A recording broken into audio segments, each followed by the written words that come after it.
Imagine করো, আজ থেকে প্রায় ২০০০ বছর আগে যখন মানুষের কাছে আধুনিক কোনো টেকনোলজি ছিল না, তখন কেউ এমন একটা মেশিন তৈরি করেছিল যা আজকের কম্পিউটারের মতো কাজ করতে পারে। একটা মিস্টিরিয়াস ডিভাইস যা আকাশের গ্রহ নক্ষত্রের মুভমেন্ট ক্যালকুলেট করতে পারে। আর সবচেয়ে অবাক করা বিষয়, এটা পাওয়া গিয়েছিল সমুদ্রের নিচে ডুবে যাওয়া এক জাহাজের ভেতর থেকে। তাহলে কি প্রাচীন মানুষ আমাদের ধারণার চেয়েও অনেক বেশি অ্যাডভান্সড ছিল? এই গল্পটি এমন এক ডিসকভারির যা সায়েন্টিস্টস এবং হিস্টোরিয়ানস দুজনকেই অবাক করে দিয়েছে। এর নাম অ্যান্টিকিথেরা মেকানিজম।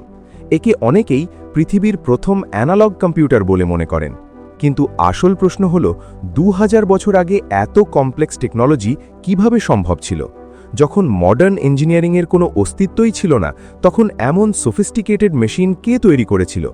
এটা কি কোনো হারিয়ে যাওয়া নলেজ, নাকি ইতিহাসের ভেতরে লুকিয়ে থাকা কোনো বড় রহস্য? ১৯০১ সালে গ্রিসের কাছাকাছি অ্যান্টিকিথেরা নামের একটি দ্বীপের কাছে কিছু ডাইভার একটি প্রাচীন জাহাজের ধ্বংসাবশেষ খুঁজে পায়। এই জাহাজটি প্রায় ১০০ বিসি সময়ের বলে ধারণা করা হয়। প্রথমে তারা কিছু স্ট্যাচু, কয়েন্স এবং পটেরি খুঁজে পায়, কিন্তু পরে তারা একটি অদ্ভুত ব্রঞ্জ অবজেক্ট খুঁজে পায় যা পুরোপুরি মরিচা ধরা এবং ভেঙে গিয়েছিল। শুরুতে কেউ বুঝতে পারেনি এটি আসলে কি, কিন্তু যখন সায়েন্টিস্টরা এটাকে পরীক্ষা করা শুরু করে, তখন এক চমকপ্রদ সত্য সামনে আসে।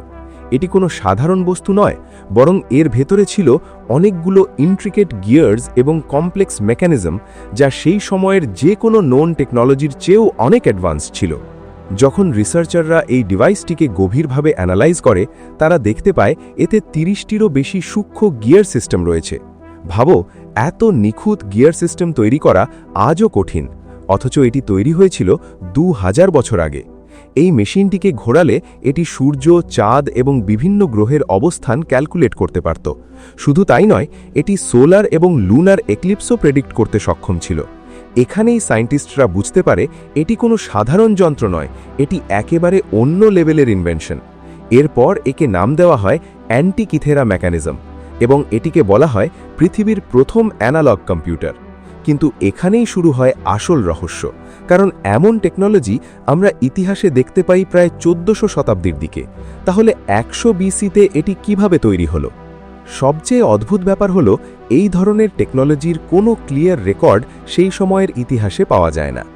গ্রিকস অবশ্যই অ্যাডভান্সড ছিল, কিন্তু এত কমপ্লেক্স মেকানিক্যাল সিস্টেম তাদের নোন ইনভেনশনসের মধ্যে ছিল না। তাহলে এই নলেজ কোথা থেকে এলো? আর যদি এমন টেকনোলজি তখন এক্সিস্ট করত, তাহলে হঠাৎ করে এটি ইতিহাস থেকে হারিয়ে গেল কেন? সায়েন্টিস্টরা এক্স-রে এবং 3D ইমেজিং ব্যবহার করে এই ডিভাইসের ভেতরের স্ট্রাকচার অ্যানালাইজ করে। এতে কিছু গ্রিক ইনস্ক্রিপশন পাওয়া যায়, যেখানে অ্যাস্ট্রোনমিক্যাল ক্যালকুলেশনসের বর্ণনা ছিল। কিন্তু এখনও অনেক অংশ মিসিং। পুরো ডিজাইন এখনও রিকনস্ট্রাক্ট করা যায়নি, আর এই ইনকমপ্লিট পাজলটাই রহস্যকে আরও গভীর করে তোলে। এই রহস্য ব্যাখ্যা করার জন্য অনেক থিওরি সামনে এসেছে। একটি থিওরি বলে এটি হয়তো কোনো গ্রিক জিনিয়াস, যেমন আর্কিমিডিজের মতো কারো তৈরি, যদিও এর কোনো ডিরেক্ট প্রুফ নেই। আরেকটি থিওরি অনুযায়ী এটি কোনো লস্ট সিভিলাইজেশনের টেকনোলজি হতে পারে, যাদের নলেজ সময়ের সাথে হারিয়ে গেছে। কিছু মানুষ আবার মনে করে এটি এলিয়েন ইন্সপিরেশন হতে পারে, যদিও এই ধারণা বেশ কন্ট্রোভার্সিয়াল। আরেকটি ইন্টারেস্টিং থিওরি হল, মানব সভ্যতার ডেভেলপমেন্ট সবসময় লিনিয়ার ছিল না, বরং মাঝে মাঝে অ্যাডভান্সড ডিসকভারিজ হয়েছে, কিন্তু পরে সেই নলেজ হারিয়ে গেছে।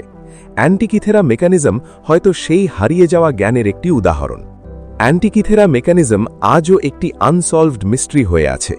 এটি আমাদের ভাবতে বাধ্য করে, আমরা কি সত্যিই ইতিহাসকে পুরোপুরি বুঝতে পেরেছি, নাকি এখনও অনেক কিছু অজানা রয়ে গেছে? এই ডিভাইস শুধু একটি যন্ত্র নয়, এটি এমন একটা ক্লু যা দেখায় মানব সভ্যতা হয়তো আমাদের ধারণার চেয়েও অনেক বেশি অ্যাডভান্স ছিল, আর হয়তো ভবিষ্যতে আরও ডিসকভারিজ আমাদের সামনে আসবে, যা ইতিহাস সম্পর্কে আমাদের সব ধারণা বদলে দেবে।